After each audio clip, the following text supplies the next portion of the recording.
I am Ferdinand Marcos, and I am the President of the Republic of the Philippines. I stand today on behalf of 110 million Filipinos. Hello people and hello universe, it's me again. Shout out sa inyo mga kababayan. Hello sa mga Marcos loyalists and supporters. Mayroon tayong upload videos update guys. Nako po, nako. Mga kababayan ay initan yata si Bongo at saka si Secretary Rex Gatchalian kung ano ito. Basahin po natin guys ha. Ang sinabi po dito guys ng ano ba ito? Impact leadership, ayan mga kababayan, agoy, ayan no. Secretary Rex, huwag nyong gamitin itong opisina nyo sa politika. Ano ba talaga? Parang hindi yata ano to yung pagsulat ni Impact leadership Well anyway, basahin po natin. Department of Social Welfare and Development, Secretary Rex Gatchalian denies any intentions of running for any position in upcoming 2025.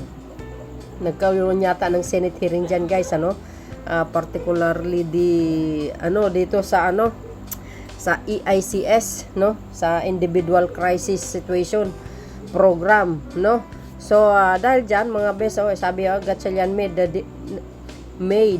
the response after he was asked by Senator Bongo. Sumagot, nako, if he is running for Senate during the Senate Committee on Social Justice public hearing on the bills seeking the institutionalize the DSWD assistance to individuals in crisis situation EICS program. Ito guys, alam nyo, secretary ng DSWD ito, Go Rise. Sabi niya, Go Rise, question regarding alleged sabi dito, restriction on mentioning his name and attending certain events. Agoy, bakit ito? Certain events concerning the programs, questioning whether this action were politically motivated. Agay. Alam nyo mga kababayan, dapat itong mga senador na ito, huwag nang sumama sa mga pagbibigay ng tulong ng DSWD kasi napaghalata sila na nangangampanya Ang aga kaya nangangampanya itong Alipores ni Digong mga kababayan. 'Di ba sa rally nila obvious na obvious, hindi kayo naloka. Well, anyway. Ang sabi dito ulitin ko, Go Rise question regarding alleged restriction on mentioning his name and attending certain events concerning the program, questioning whether this action were politically motivated. Agay. Aba, talagang tinanong niya kung bakit hindi pwedeng banggitin ang kanyang pangalan sa mga event, like for example sa pagbibigay ng mga ayuda, etc. Parang wow. Gusto niya yata mga kababayan banggitin ang kanyang pangalan. Hindi kayo naloka. Ay nako malapit na kasing eleksyon kaya paipal na yung iba. Ang sabi ni Go dito, totoo ba ito? Bawal banggitin ang aking pangalan? Bakit bawal ako pumunta? Bakit may sinabi ba si Secretary Gatchalian na bawal sa pumunta sa mga pagbibigay ng mga ayuda? 'Di ba? Wala naman siyang sinabi, guys. Pero pera niyo ba 'yan? Pera ng taong bayan 'yan.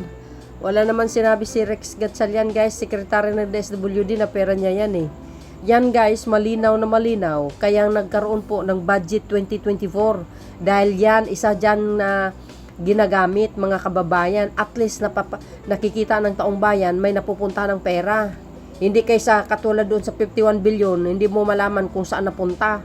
Kayo naman, At katulad ng 125 million na 11 days lang na naubos. Hindi mo alam kung saan napunta. Di kayo naloka. Hanggang ngayon sa mga school wala pang mga bagong books. Ay sos Mariusep. Nagiging selective kayo. Wow, nagiging selective kayo guys. Namimili ba talaga? Secretary, one more question. Hindi ba ito nagagamit sa politika nyo? Ay, sus, iba yung tanong ni Go, ha? One question for the record. Are you running for the Senate? Secretary Rex, Secretary Rex, huwag ninyong gamitin tong opisina nyo sa politika kung may plano ka pa sa politika. Ay, wow. Antindi, guys, ha?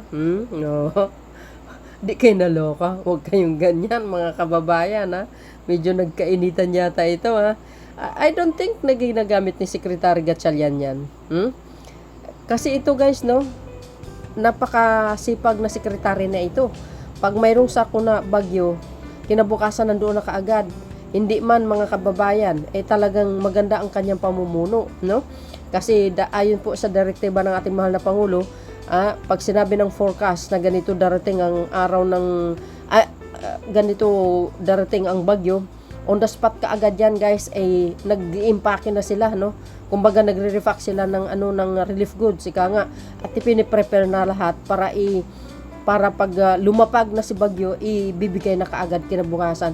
Diyan magaling si ni Secretary Gatchalian. Mabilis ang kilos ito, mga kababayan, at umiikot ito, mga bes, ha?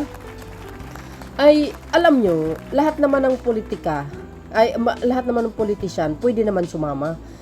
Si Sara nga Duterte, 'di ba? Nung nakaraan nga, nagbigay ng yung DAR. Nandoon siya, pati si Senator Amy. Alam niyo naman, pwede po 'yun. 'Di ba? Pero ito si Sara Duterte, yung pagsasama niya diyan, supposed to be sa DepEd na lang siya na dapat nakafocus, hindi yung sumama kung saan-saan lugar, no?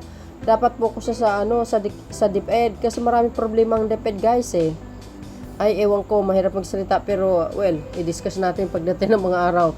Well, anyway, yan po ang sinabi ni Bongo. Bakit? Kasi ito naman alam niyo, Secretary Gatchalian, kasi banggitin yung pangalan niya para naman kilala siya. Di ba? Para yun ang gusto ni Bongo, guys. sa bawat well, anyway, sa mga pagbibigay ng mga tulong, kailangan banggitin pala talaga ang pangalan niya. Hindi kayo naloka. Guys, ang kapalagayan yung sinabi ni Go, no? At isa pa, walang plano si Secretary Gatchalian magtakbo sa pagkasenador. Ito talaga si Bongo, walang pagkakaiba ito sa ugali ni Digong. Sabi niya dito, guys, ito ang sagot ni Secretary Gatchalian. Tandaan po natin, yung kapatid nito, guys, senador din, si Senator Gatchalian. Senator, I'm not running for the Senate, sabi niya. In fact, I even wrote all the public polling firms to remove me from the list. See? Sa mga nagsusurvey, wag nyo na isali si Secretary Gatchalian. Tanggalin ang kanyang pangalan. Kasi wala naman siyang intention na tatakbo, guys, this coming 2025. Categorically, I'm not using the office for my politics, and I categorically state that I'm not running for any position this coming election. Go. Di supalpal ka ngayon. Di, guys, hindi niya gagamitin ang kanyang yung pagka-sekretary niya, kung siya man ay tatakbo. Pero alam niyo, mga kababayan, at siyempre hindi niya gagamitin ang kanyang office bilang siyempre sekretary ng DepEd para lang pabanguhin ang kanyang pangalan na tatakbo sa pagka-senador next year. I don't think na gagawin niya yan. Malino naman siguro, guys, na sinabi niya hindi tatakbo, no? So, alam niyo, walang problema at walang masama kung tatakbo si Secretary Gatchalian sa pagka-senador. 'Di ba? As long as ang trabaho niya ginagampanan niya at hindi siya naghahayag na tatakbo, kasi magugulat ka na lang siguro, no? Pag sapit ng filing of COC, di baka doon siya mag-announce na tatakbo. But for this time, as a Secretary DSWD, wala pa naman siyang sinabi, mga kababayan, at tama naman yun, no? Kasi kung maghayag siya na tatakbo, medyo there's a possible na baka gagamitin niya nga lang ang posisyon na yan as a Secretary DSWD. No, hindi yun, guys, no? So, malinaw naman siguro dyan, hindi siya tatakbo sa pagka-senador. Ito talaga siguro, Buti to alam niya. Si Secretary Gatchalian hindi niya alam. Ito, istoryahin na naman ito si Goy. O, kasi Secretary, dapat binabanggit mo yung pangalan ni Go. Yun ang gusto niya. Para, parang yun, pagpo-promote na, mga bes. So, anyway, mga kababayan, anong kapalagayan nyo? Ay, nako, ewan. Alam nyo na, mga bes, ha? Sa 2025, wag natin papasukin itong mga, So, see you again guys on my next upload video. Bye, and baboos. God bless Philippines. Eddie, wow. Mr. Go.